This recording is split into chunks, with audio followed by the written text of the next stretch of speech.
मनसा गांव में एक लोहार राम गोपाल रहता था। उसका एक भरा पूरा परिवार था जिसका लालन पालन करने के लिए उसे कई बार दिन रात काम करना पड़ता था। रोज की तरह आज भी काम पर जाने से पहले राम गोपाल ने अपना खाने का डिब्बा बांधने के लिए अपनी पत्नी से कहा। पत्नी जब डिब्बा लेकर आई तो राम गोपाल ने कहा, मुझे आज आने में देर हो जाएगी, शायद मैं रात को ही आऊं। इतना कहकर राम गोपाल अपने काम पर निकल गया। काम पर जाने का रास्ता एक जंगल से होकर गुजरता था। वहां जैसे ही राम गोपाल पहुंचा उसे कुछ आवाज सुनाई दी। जैसे ही गोपाल कुछ पास गया तो उसने देखा कि एक साधु भगवान का मंत्र जपने के साथ ही हंस रहा है। हैरान होकर राम गोपाल ने पूछा, आप ठीक हैं? उस साधु को राम गोपाल नहीं जानता था, लेकिन साधु ने एकदम से उसका नाम लेकर कहा, आओ राम गोपाल बेटा, मैं तुम्हारा ही इंतजार कर रहा था। मैं भूखा हूँ, मुझे अपने खाने के डिब्बे से कुछ खिला दो। बाबा से अपना नाम सुनकर राम गोपाल हैरान था, लेकिन उसने कोई सवाल नहीं किया और सीधा अपना खाने का डिब्बा निकालकर उन्हें दे दिया। देखते ही देखते बाबा ने राम गोपाल का सारा खाना खा लिया। उसके बाद उस साधु ने कहा, बेटा मैं तो सारा खाना खा गया, अब तुम क्या खाओगे? मुझे माफ़ करना। राम गोपाल ने कहा, कोई बात नहीं बाबा, मैं काम के लिए बाजार जा रहा हूँ तो मैं वहीं कुछ खा लूँगा। यह सुनकर उस साधु ने राम गोपाल को खूब आशीर्वाद दिया और भेंट के तौर पर एक हथौड़ा दे दिया। राम गोपाल ने कहा, आपका आशीर्वाद काफ़ी है, मैं इस हथौड़े का क्या करूँगा?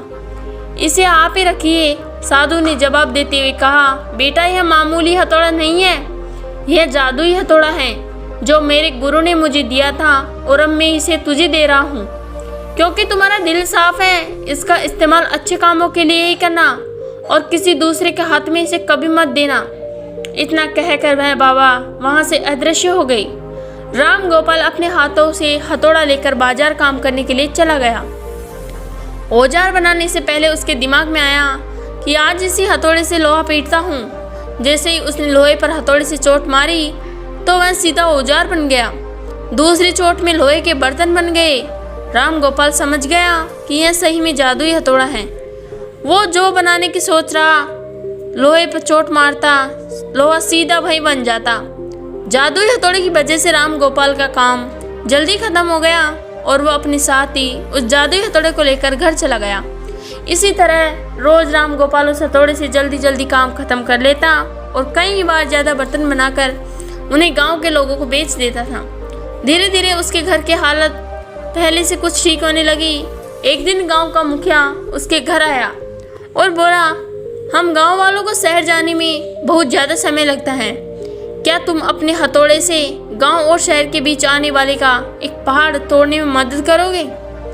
इससे बीच में एक सड़क बना लेंगे और गांव के शहर का सफ़र आसान से छोटा हो जाएगा। मुखिया की बात सुनकर राम गोपाल ने उस जादुई हथौड़े से उस पहाड़ को तोड़ दिया। मुखिया और गांव के लोग बहुत खुश हुए और उसे खूब शाबाशी दी। पहाड़ तोड़ने के बाद घर लौटते समय लोहार के मन में हुआ कि इस जादुई हथौड़े से मेरा काम जल्दी हो जाता है, लेकिन कुछ ज़्यादा फायदा तो नहीं हो रहा।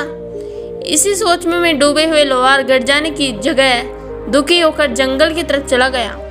उस जंगल में भाई साधु बाबा लोहार को दोबारा दिखा। लोहार ने उसने अपने मन की सारी बातें बता दी। साधु ने कहा, इसका उपयोग सिर्फ औजार और बर्तन बनाने व पहाड़ तोड़ने तक ही सीमित नहीं है।